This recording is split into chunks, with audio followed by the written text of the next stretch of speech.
Hello, everyone, and welcome to a new episode of the Giant Take podcast. My name is Josh, and I'm joined by my friend and co-host Alex. We're here coming to you talking about another New York Giants loss, their 13th of the season.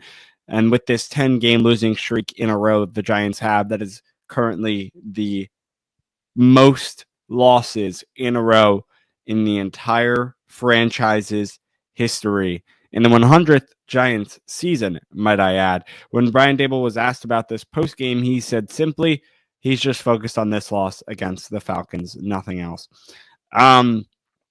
This team today was terrible as always. They didn't stand a chance, even when you thought they might have in the beginning of the game. In the first quarter, both teams not scoring a single point, but with a valiant effort in the second quarter, the Falcons scoring 17, the Giants just scoring 7, their lone and only touchdown of the game. It didn't end well for this team. The Atlanta Falcons go on to win this game. They will compete for NFC South title against the Tampa Bay Buccaneers, but on the complete opposite side of things, the Giants now hold with a Las Vegas Raiders win today. Congratulations to them. Thank you so much, Antonio Pierce. The New York Giants now have the worst record in the NFL and the first pick in the 2025 NFL draft.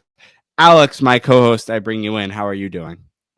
Yeah, I mean, I can't lie and say that everything's okay because it's absolutely not with this Giants team, and I think it starts from the bottom, it goes all the way up, and it's a shameful performance a week in and week out, and it wasn't any different today against the Falcons. The Falcons are an okay team. We made them look like a Super Bowl caliber team, a all-time great team. If you looked at it that way, Drew Lock was unable to keep the ball. He turned the ball over, 3 times, which is just completely ridiculous. And the Giants have to do better in all 3 phases. I know I sound like Brian Dable right now in his post-game press conference, but there's really not much more to say. You can go around and analyze little itty-bitty things that happen from certain players or whatnot, but as a whole, the unit's not good enough, whether that's the offensive unit, the defensive unit, the special teams unit, and no one can execute together, and the players aren't good enough, the coaching isn't good enough, and the front office isn't good enough, going all the way from Joe Shane to John Mara. So I feel like we're coming back here and saying the same thing every single week, Josh, but I feel like it still needs to be repeated because until it's changed, there's just nothing gonna change for the Giants and the outlook of this team. And it's all well and great that the Giants have the number 1 pick, and they will get their choice of player, whether that's a quarterback or not. And assuming, of course, they lose the next two games, which I don't see them winning a game in the any near future. So it's great from that standpoint. The tank is great. The Raiders won, like you said, but there's a larger theme, a larger concern here than even just this season, even just the coach or even just the GM. It's a culture issue. There's almost a stigma now of coming to New York with the Giants and the Jets both being so terrible. The Giants used to be one of the most respected franchises in this league, and now it seems like they're the laughing stock of the league each and every week. So to sum it up, not doing great, Josh. Yeah, Alex, that's a good way to sum it up. And but the one lone positive that the New York Giants had today was Malik Neighbors, the wide receiver and rookie out of LSU. 7 catches for 68 yards. That was about 10 yards per catch. Also, Wanda Robinson got in there with 9 yards per catch, 7 catches for 62 yards. But let's stay on Neighbors. His stats this season include 97 catches, almost 1,000 yards receiving, and 4 touchdowns. He needs only 9 catches over the final 2 weeks to set the new rookie catch record, which was actually set last year by a phenomenal player in Puka Nacua with 105. Malik Neighbors also passed Odell Beckham today.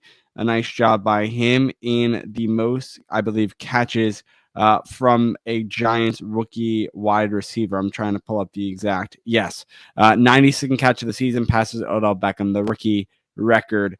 Nice job by him today.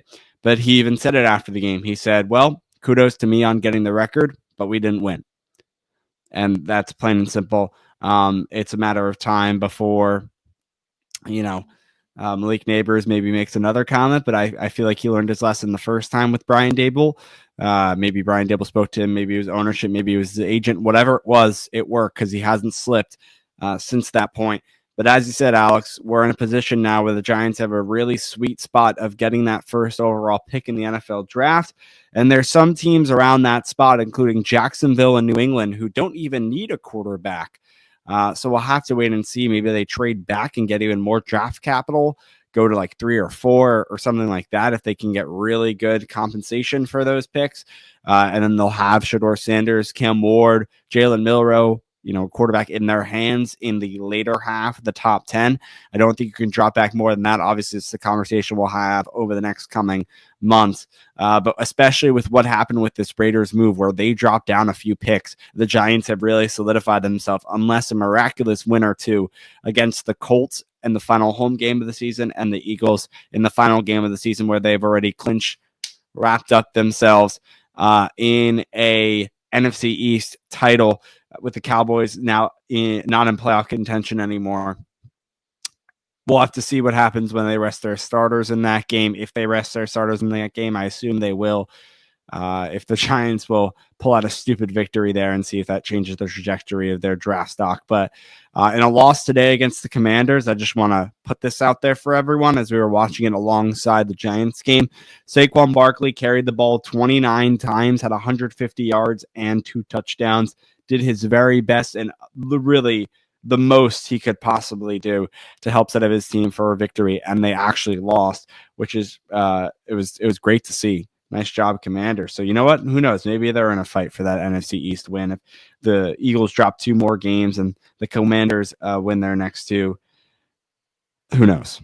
Although the Eagles' next 2 games are NFC East matchups against the Cowboys and the Giants. So I think they'll be okay.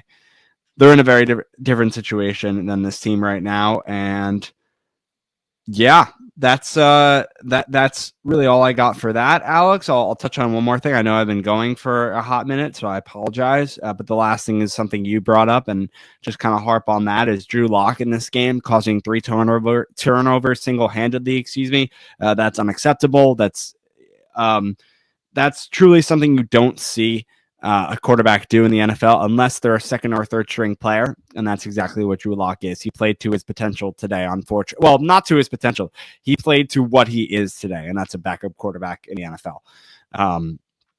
When you're in a situation where you cut your starting quarterback who you paid millions of dollars for, and then the third string that you play over your backup gets injured, and then the fourth string even doesn't go out because for some reason he's just, I guess, too good for this Giants team. You throw out a guy like Drew Lock, and hey, like you said, Alex, it worked out to perfection. The tanking is really, really working out to perfection for the New York Giants, just like it's honestly a video game, and you're tanking for that first overall pick. Hey, let's put in Drew Lock as a lower overall.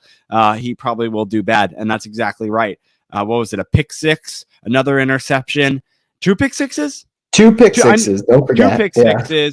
Yes, exactly. 2 pick 6s, 1 fumble. I actually was thinking about it because if anyone listening or watching is a Syracuse fan, Syracuse football's quarterback this season, Kyle McCord, in a game against Pittsburgh threw, I think it was 3 pick 6s, 5 overall, or maybe it was 6 picks overall. It was an insane game. It was the worst game of his career. And then you never saw a game like it after that. But it really gave me flashbacks of earlier, and I think it was October, a couple months ago, when Kyle McCord did that. So, yeah. Anyway, Kyle McCord finished 10th in Heisman voting. Drew Lock will not finish anywhere near the top of the MVP voting. I'll tell you that much. And that's it. That's really all I got, Alex. I said let's make it a 10-minute episode. So do you have anything else from this game? I know it's a game recap, but all I'll say is we're going to have a busy offseason ahead. Whether that's coaching changes, GM changes, draft, free agency. It's going to be a crazy offseason because there's going to need to be change. And even if that's not with Brian Dable and Joe Shane, there's going to be change elsewhere. And I'm expecting a relatively active offseason from the Giants, no matter what direction they choose to go on that topic. But really, really tough. And it's getting more and more difficult to hop behind the mics each week, Josh. I know you feel the same, but it's not fun at all to watch this team. And it's one of the worst teams I've seen in a long, long time. Well, Alex, you're not wrong because, again, they're setting history marks. They're setting records for how atrocious they are as a football team. And it speaks volumes to the organization when the owner of the team is shown on the broadcast today, on the Fox broadcast, and turns around in disgust that they put his name linked to this franchise. But you know what? He has to own up to it because John Mayer, at the end of the day, is the owner of this team. And when the Fox broadcast puts you on camera after they just showed how many franchise records you'll be setting because of how atrocious you set this team up to be with your hires and the players that you decided to keep or whatever it may be. Listen, I know what his thoughts were of Saquon Barkley. That's one guy. He hired Joe Shane, who then hired Brian Dable. Right? So it all does fall on him at the end of the day. He hired Joe Shane. Joe Shane made the decision to get rid of Saquon Barkley, whether you agree with it or not. That was his decision, and that was Jen Mara's hire at the end of the day. So just putting that out there. Yeah, you can't look disgusted and turn away from the cameras forever, John, because you're going to have to make some decisions in the next few weeks. It's only Monday or whenever you're listening and are watching this with 2 more games left to go. Yep, we have to sit through 2 more of these. The Giants can lose 12 straight if they lose these next 2 games. Again, they'll play the Colts in the final home game next weekend, and then they'll play the Philadelphia Eagles to end the season in Philadelphia when Philly's probably sitting pretty with a good 13, looking to get 14 wins on the season if they beat Dallas next week. I believe that will be. They're going to look to be, we would assume with a win against Dallas, 14-3. And the Giants will be looking to get their 12th loss in a row. That's the difference between a functional franchise and one that's very, very much dysfunctional. All right, that's going to do it for, honestly, could possibly be our shortest recap of the year. I apologize that we didn't talk too much about the actual game. However, that's just where we are right now in the season. There's no reason to discuss the football game. Alex, it was the first time that we watched it together in the same room, I believe, since we were actually in MetLife Stadium, in the building itself, to watch the Giants get beat down by last minute heroics, I guess you want to say, final quarter heroics from, what was it, the Cincinnati Bengals earlier this season, and losing a game on prime time then. And here we are back at it again, watching another Giants loss. And it's a note that my father, talked about today, as both of our families all watched it together. We have never been in the same spot with all 4 of us, right? My father, your father, and us, that a Giants win has happened in all the years that we've been friends, and probably like 3 or 4 years that all 4 of us have, watched these games, whether it's in person at MetLife Stadium. Josh. Yeah. Honestly, when we're losing 10 straight games, I don't think we're the problem, Alex. I don't think we're the problem. I don't think we're the problem. So that's it for this one. Thanks so much for watching or listening. Appreciate you staying till the end. We'll be back for a preview later this week on our audio platforms on Apple Podcasts, Spotify, wherever you're listening, Pandora. Hit that subscribe button. Social platforms, The Giant Take Pod. I'm on Twitter at JoshSolo29. Alex on Twitter at ANoreen23. And although we're in kind of a somber, dramatic, upsetting mood, whatever you want to call it, is the holidays. So I don't think we'll speak to you until, what would it be, like a couple days after Christmas and the start of Hanukkah or whatever you might celebrate. Happy holidays to you. Enjoy. The middle of the week might get a little crazy with that stuff, but it'll be really fun. And, everyone, happy holidays. And we'll speak to you. For you who have already, celebrated Christmas at that point, we'll speak to you after Christmas, but you'll be in the midst of Hanukkah to everyone celebrating there. So we'll talk to you soon towards the end of the week, Alex. Yeah, or in the middle of Kwanzaa too, which I also found out is aligning with this Christmas Hanukkah period. So that's first time what a bash! What a bash! Oh my goodness! All 3 are together, and if you celebrate something else, hope you have a great time as well. And yeah, happy holidays. Don't try to let the Giants detract from your holiday spirit. And like Josh said, we'll see you later this week. Looking forward to the final home game of the season, thank God, against the Colts. Peace.